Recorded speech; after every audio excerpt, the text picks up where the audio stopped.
Hello, welcome to Yoga with Rach. I'm Rach. Thank you very much for joining me. Happy full moon.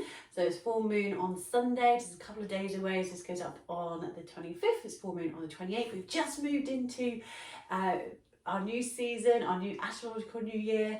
So on Saturday the 20th, just gone, we moved into Aries season, the spring equinox. So you might be feeling a little bit more energized. We have this full moon as well on Sunday. As the clocks go forward as well, in the UK and in most of Europe, I'm aware, so we may be springing forward into that new energy. Libra is about helping us find that balance. So honouring if you are starting to feel that energy, that motivation, that get up and go, or maybe you're not quite there yet, and it's knowing that we have this balance in ourselves for a reason. Libra is ruled by Venus. So it's that finding that balance, that heartfelt connection in ourselves and honouring self-care. So we have to honour how we're feeling and able to give more to those that we love. So let's get moving. As it is a full moon, we're going to go into a little mini mandala practice as well, just to honour that circular movement around on our mat. But let's just check in a little bit with our breath and our balance and just get moving into the spine. So let's move into tabletop. So knees on the mat underneath the hips, knees, feet hip width apart. Might be on the top of the feet, so you might prefer to tuck the toes under. I'm going to pop a little pad under my knee. Sometimes just doesn't like the carpet under the mat. So it's honouring that balance and looking after ourselves. So hands are on the mat underneath the shoulders. It's more your wrists rather than the hands. So do notice if you're here as opposed to here. See what feels comfortable in the wrists. Hands are nice and active. So find your belly breath, finding that pranam. As you exhale, pull the belly in. As you inhale, let the belly relax and expand as you feel the lungs of breath. Exhale, engaging the core, pull the belly in. Inhale, let the belly relax and expand. Let's move that into our cat cows. So as you exhale, engage the core. Let's get started. As you inhale, lift the chin, lift the tailbone, belly relaxed. Exhale, engaging the core around the spine, tuck the chin, the tailbone under. Few more rounds like that. As you inhale, lift the chin, lift the tailbone, let the belly relax and expand. Exhale, rounding the spine, tuck the chin, the tailbone under, engaging the core. Inhaling, lift the chin, lift the tailbone, belly relaxed. Exhale, rounding the spine, engage the core, tuck the chin, the tailbone under.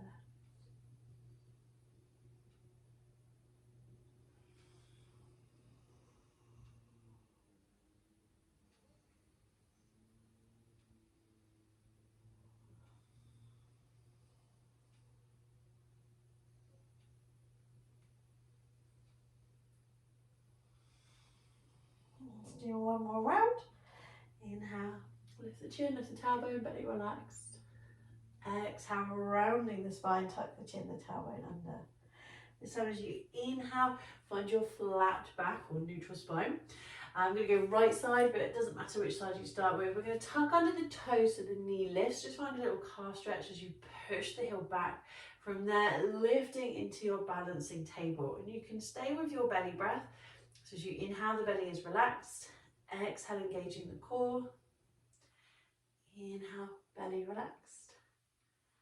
Exhale, engage the core. Make sure you're not squeezing the shoulder blades together so the arms are nice and active. Bringing your lifted knee down. Let's change sides, tucking under the toes, lifting the knee, push the heel back, find your calf stretch. Then we lift up into our balancing table. Try to keep your heel in line with your hip so the back stays neutral. You can work with the belly breath so you're engaging the core. Let's do this one more time each side. So bring your lifted knee down, lifting the other knee by tucking under the toes, push the heel back. Lifting the foot. So a couple of breaths. Exhale, engage the core. Inhale, let the belly relax. From there, let's bring the knee down. Last one on the other side. Lifting the knee by tucking under the toes, little calf stretch. And then lifting the foot up.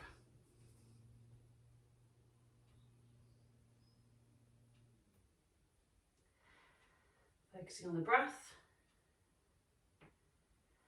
Bringing the knee down. And we're going to find our way into downward facing dog. So hands are nice and active, tuck under the toes, pull the shoulders back, tailbone nice and high. Have a little walk on the spot.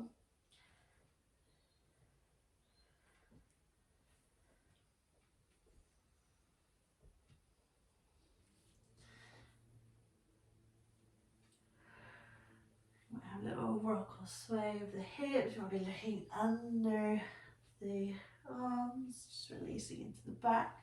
We're going to move forward into plank and flow down onto the belly. So pull the shoulders forward, push the heels back. Your choice, you can lower the knees or keep the knees lifted as you exhale, lower all the way down. So getting into our Libran heartfelt connection, we're going to go into some back bends. So bring the hands underneath the shoulders if you had moved them. So they are where you landed after lowering down through your plank. And keep the hands nice and active. Roll the shoulders away from the ears. Just gently pushing into the hands, but you're not using the hands to lift you up. So you're just lifting the chin. So the neck is nice and neutral. You're looking straight down at the mat. You could even lift your hands up and you wouldn't collapse down to the floor. And we can lower down. Then you're going to maybe lift up a little bit higher. Each time you inhale, we can lift up. Checking in with how your lower back feels as well as your upper back. A lot of us feel that belly down back bends should be really supportive for our lower back because we're on the mat, but they can feel quite restrictive depending on what's going on in the spine because there's nowhere for the front body to move to because you're restricted by the mat. So honour that your belly down back bends. So we're going to go into Cobra and Sphinx pose today for this practice. You might find that they might not be as deep a back bend for you as other back bends, and that's perfectly fine. You might check in how high you can lift up. It doesn't matter, but you might start to push into the hands. And also make sure you're not overusing the shoulders. Again, checking in with how your lower back feels. So we go one last Cobra. You can stay low, a little bit higher, a little bit higher. So your neck, your chin doesn't actually move. So you're lifting up through your back rather than lifting up through your head and your neck. So lower it down. You might just have a little rock or sway of the hips as we lift the forehead off the mat. Slide the arms forward. So we've got the elbows, forearms, palms of the hands on the mat. Hands are nice and active. So your hands are as supportive here as they would be in downward dog, tabletop plank. You're not collapsing into the shoulders, so lifting up nice and tall. And you can just invite a little bit of movement into the neck. So you might look over one shoulder, back to center, over to the other shoulder, back to center. You might almost create a bit of a cat cow here, so you can lift the chin, tucking the chin into the chest. Or maybe you're just quite happy staying here nice and active. And if you really feel that you're not sure if the hands are active, you can move into what we call seal pose. So you lift the elbows off the mat. Do again check in with your lower back. I quite like this as a little bit of a variation of our forearm downward facing dog where we lift and lower. So you can have a go with this as well. And sometimes this works, sometimes it feels uncomfortable, honouring that. We're going to find our way back up into downward dog, but let's move into child's pose first. So bringing the hands underneath the shoulders, tucking under the toes, pushing up and drawing back. You might take the knees a bit wider than the hips, pull the tailbone towards the heels. Do let your forehead rest on the mat. So it's more important to have your forehead on the mat than get the tailbone all the way by the heel. So rather than being here where you're not relaxed, this is a resting pose. So we want the arms relaxed, we want the neck relaxed, we want the head supported.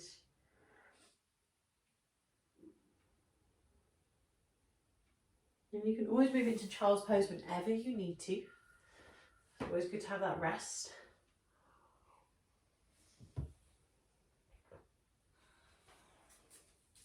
Especially as we have our mandala coming up. And slowly lifting out of your child's pose into tabletop. Tucking under the toes, lift into downward facing dog. Now you can work with the transition through the poses that works for you. So you might step or you might work with down dog splits. I'm going to be demonstrating the down dog splits flow through. We're going to start with the left leg. So we're going to inhale, left leg lifts, or step the left foot through straight away. If you've lifted the leg, we can move through knee to belly plank and place the left foot in between the hands. We're going to move into low lunge. So bring your right knee down, make sure it's behind rather than underneath the hip. You can keep the toes tucked, or you can be on the top of the foot. You could stay with the hands on the mat, or you might lift up, keep drawing your hips forward. And we can always raise the arms up. You might keep the hands on the hips.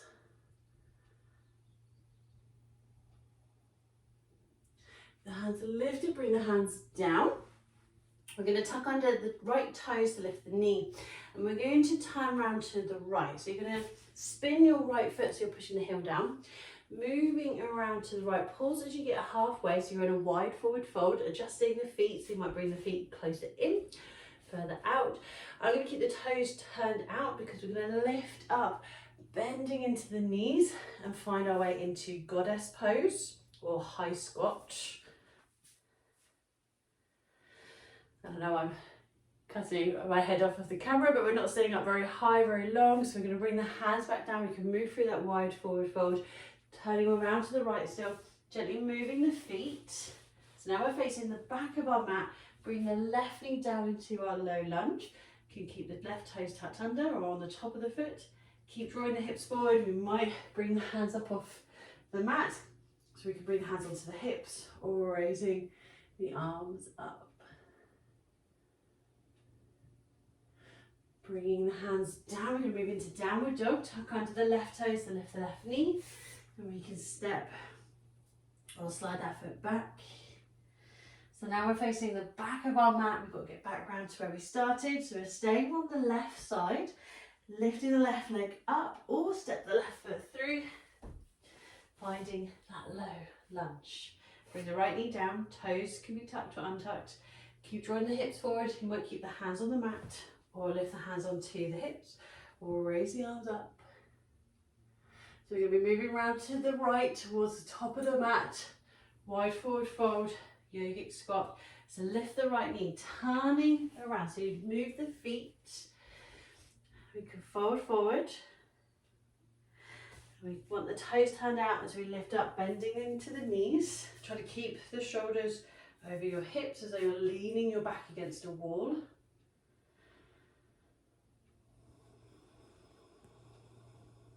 Straightening the legs, folding forward, keep walking all the way around to the right.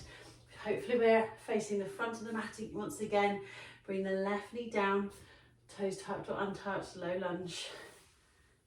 And we can keep the hands on the mat or lift them onto the hips or raise the arms up. Bringing the hands down. And moving into downward facing dog. So that's one round. We're going to do the right side. I'm going to change sides, so I'm looking at the camera for the first half. So we'll be bringing the right foot through this time. So again, you can step the foot there, or inhale, right leg lifts, down dog splits. Exhale, bring the knee into the belly, pull the shoulders forward, and place the right foot in between the hands. Bring the left knee down, toes can be tucked or untucked. We can stay hands to the mat, hands on the hips, or raise the arms up. We're going to be turning to the left this time. So we want to bring the hands down if they were lifted, lifting that left knee, walking around to the left. Pause as you get halfway, adjusting the feet, being mindful of the knees, wide forward fold. Toes are turned out as we lift up, bend into the knees, shoulders over the hips, for your high squat pose. Straighten the legs, folding forward, round to the left, turn the feet, facing the back of the mat as we bring the right knee down, toes tucked or untucked, draw the hips forward, low lunge, hands on the mat, on the hips, or raise the arms up, your choice. Bring the hands down so we're lifted, moving into downward dog. Let's complete our mandala, our circle. Bring your right foot through once more. Either step it there or down dog splits to knee to belly plank. Place the left knee down, toes can be tucked or untucked. Draw the hips forward, hands might stay on the mat. You might bring the hands onto the hips or raise the arms up. Let's move around to the left. So we bring the hands down, lifting the left knee, turning around, pause as you get halfway, moving the feet wide, forward fold. Pushing up into your high squat, bending the knees, shoulders over the hips. Straighten the legs, folding forward, last wide forward fold. Walking around to the left. Hopefully you're facing the top of your mat once more. Let's find one last low lunge.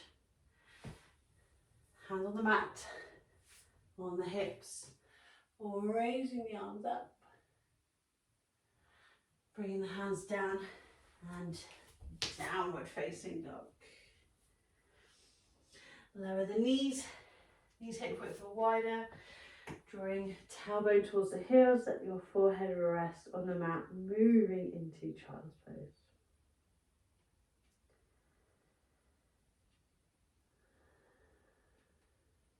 And you might stay in child's pose for a little bit longer. Maybe you're ready to move into a bit more of a practice. I'll put a couple of other practices here and here. If you haven't already, please do subscribe. It's completely free, but just shows your support of these videos that go up every new moon and every full moon. So we have our full moon coming up in a couple of days, and I shall see you in a couple of weeks for our next new moon practice. Thank you and namaste.